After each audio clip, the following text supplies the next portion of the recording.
Greetings, Star Warriors. I did some digging into the Internet Archives a few days ago, and today I've done a little bit more because I remembered something from the past, and I thought it was really interesting to sort of consider what was said in the past and done in the past 2 years and compare it to what is being done in Disney Lucasfilm today.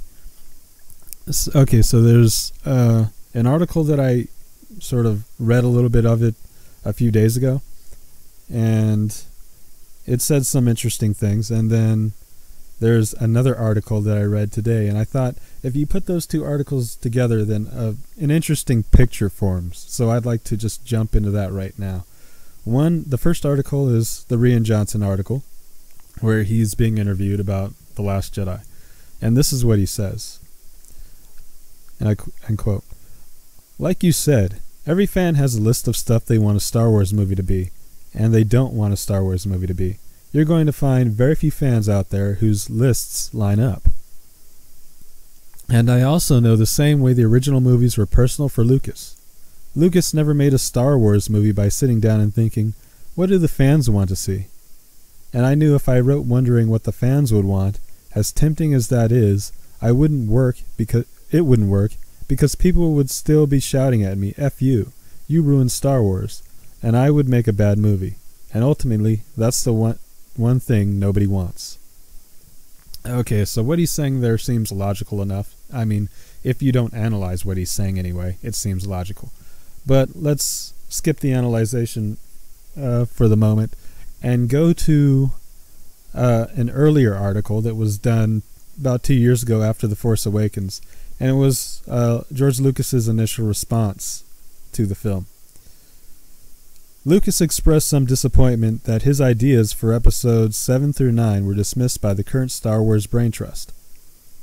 And here's a quote from him. It says, "They looked at the stories and they said, we want to make something for the fans," Lucas said of Disney, who bought the rights to the Lucasfilm cinematic properties for $4 billion.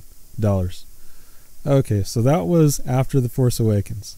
And everyone knows that The Force Awakens made $2.2 billion at the box office. So clearly, you can make a movie for the fans because there were a lot of people that were going to see this movie a second, third, and fourth time. Now, The Last Jedi had a huge opening weekend. No one's going to dispute that fact. But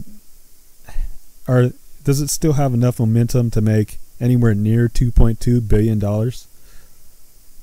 I have my doubts. In fact, I'm willing to bet that this movie won't make anything more. At tops, it'll make $1.5 billion. And I'm thinking it'll probably be closer to $1.2 billion. So I'm thinking that this movie will basically lose $1 billion compared to The Force Awakens. But we'll see in the future. But it just goes to show that when Lucas sold Lucasfilm to Disney, the people who liked that move liked it because they thought, finally, we're going to get people in charge of Star Wars who are going to consider what the fans want. You know, Lucas, ever since he made the prequels and started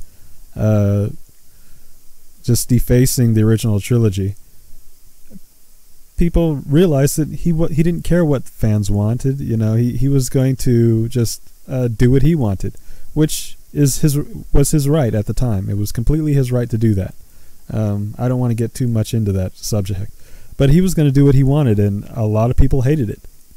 So when he sold to Disney, everyone thought, great, that's the end of that, and we're going to get people in here who are going to consider the fans.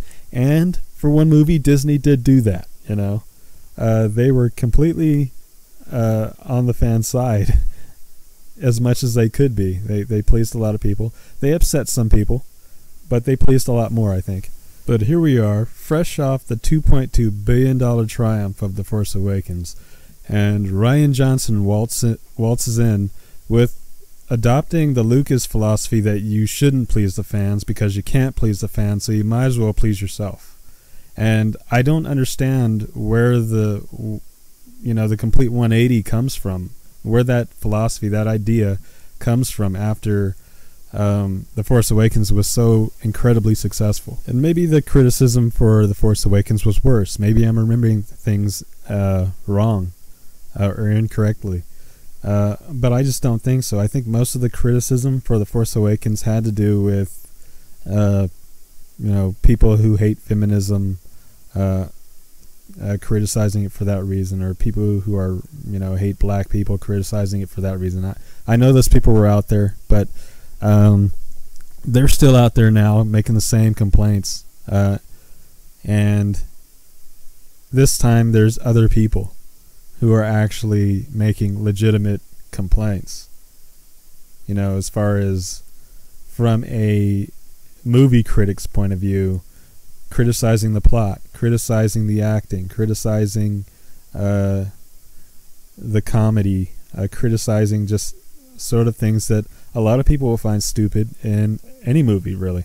Those people exist now. They're really adamant about their dislike for this movie. So, I don't know. I think the criticism for The Last Jedi is much worse than the criticisms for The Force Awakens. But we'll eventually be able to tell by how much money The Last Jedi ends up making at the box office. So, it's just interesting that Rian Johnson, before the movie came out, Rian Johnson was already signed to do 3 more Star Wars films, and I'm wondering why Disney jumps the gun that way. Where does the logic come from that made them think it would be a good idea to have this guy direct 3 more movies? When he's completely done a 180 on their entire philosophy of making movies for the fans. I'm just wondering where that comes from. So, my main concern is that the Star Wars universe doesn't become like the DCEU, But anyway, it'll be interesting if nothing else to see what happens. I'll be around. I'll keep people posted on what's going on in Star Wars. And have a happy holidays, everyone. And I'll leave links to the aforementioned articles in the description box below.